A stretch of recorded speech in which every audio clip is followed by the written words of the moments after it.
देखिए, जो एक पार्टी ही डिग्रेड है, उनके प्रवक्ताओं की भी लैंग्वेज डिग्रेड होगी। ये नफरत फैलाने की ट्रेनिंग देता कौन है? नरेंद्र मोदी जी देते हैं, देश के प्रधानमंत्री देते हैं। नफरत की भाषा ये लोग सीखते कहाँ से हैं?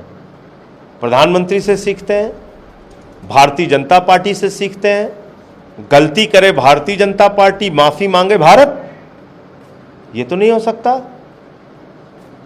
भारतीय जनता पार्टी का गुनाह है, उनकी गलती है, वो दूसरे धर्मों के खिलाफ नफरत फैलाने का काम करते हैं।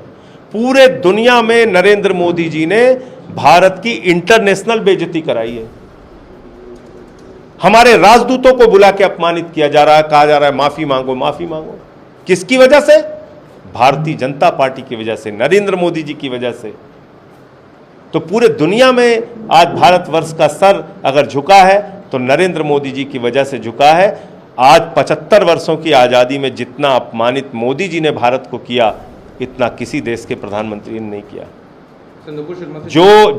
जिन लोगों पे उन्होंने कार्रवाई की, उनके पक्ष में भी तुरंत बहुत सारे बीजेपी के नेता खड़े रहे हैं, उनके पक्ष में बयान देते रहे, और अभी भी अलग अलग तरह की भाषा इनके यहाँ से निकल कर पक्ष की बात करते हैं। उसी पाठ्यक्रम में प्रोवाइड करा दी है, जिसमें उन्होंने बताया कि उनकी जान को खतरा है।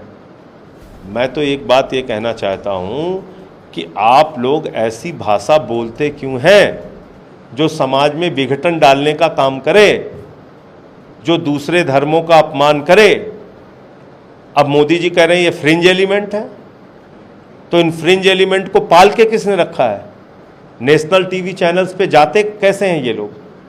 ये प्रवक्ता कैसे बने हुए हैं तुम्हारे? ये फ्रिंज एलिमेंट, फ्रिंज एलिमेंट को आप लोगों ने पाल के रखा है, और जब वो फंस गए तो अब आप कह रहे हो कि नहीं साहब ये तो फ्रिंज एलिमेंट है। तो ये फ्रिंज एलिमेंट कोई अलग से नहीं पैदा हुए, ये इन्हीं लोगों ने फ्रिंज एलिमेंट पैदा किए। देखिए, पहली बात तो जहाँ तक तिरंगे के सम्मान की बात है, अभी भारतीय जनता पार्टी कह रही है वो तिरंगा झंडा बदल देंगे। भाजपाई कह रहे हैं कि राष्ट्रीय ध्वज अब हमारा तिरंगा नहीं रहेगा। ये बहुत ही खतरनाक बात है, और किसी सामान्य आदमी ने नहीं। इनका एक मंत्री है KS ईश्वरप्पा, जो 40% कमीशन लेते हुए पकड़ा गया। एक ठेकेदार ने आत्महत्या कर ली, फिर हटाया गया, अभी वो विधायक है। उसने कहा भारत का राष्ट्रध्वज तिरंगा नहीं होगा। अब तिरंगा झंडा भारत का राष्ट्र ध्वज नहीं होगा, अब यहाँ का झंडा होगा भगवा झंडा। तो आप भारत के तिरंगे को ही बदल देंगे?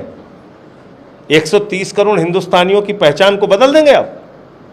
तो इसलिए तिरंगा शाखाएं अलग अलग जगहों पे आयोजित की जा रही हैं उत्तर प्रदेश में, और हमने 10,000 शाखाएं बनाने का लक्ष्य रखा है। 1 जुलाई से इसकी शुरुआत हम कर रहे हैं, और इन तिरंगा शाखाओं में पहली जो 1 जुलाई से शुरू हो रही है, इसमें बाबा साहब डॉक्टर भीमराव अंबेडकर के जीवन के विषय में चर्चा होगी, भारत के संविधान की प्रस्तावना पढ़ी जाएगी, राष्ट्रगान होगा इसके समापन पर, और 1 घंटे की हर तिरंगा शाखा होगी संडे टू संडे। हर रविवार को 11 बजे दिन में तिरंगा शाखाओं का आयोजन अलग अलग जगहों पे कराया जाएगा। और अभी ये इंडोर कार्यक्रम हम रख रहे हैं, किसी के लॉन में, किसी के घर में, इस तरह से इसको हम लोग आयोजित करेंगे।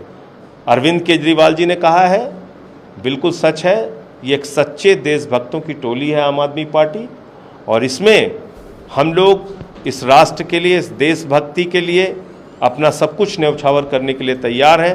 राष्ट्रवाद और देशभक्ति के सही मायने क्या हैं, वो हम इन शाखाओं के माध्यम से पहुंचाने का काम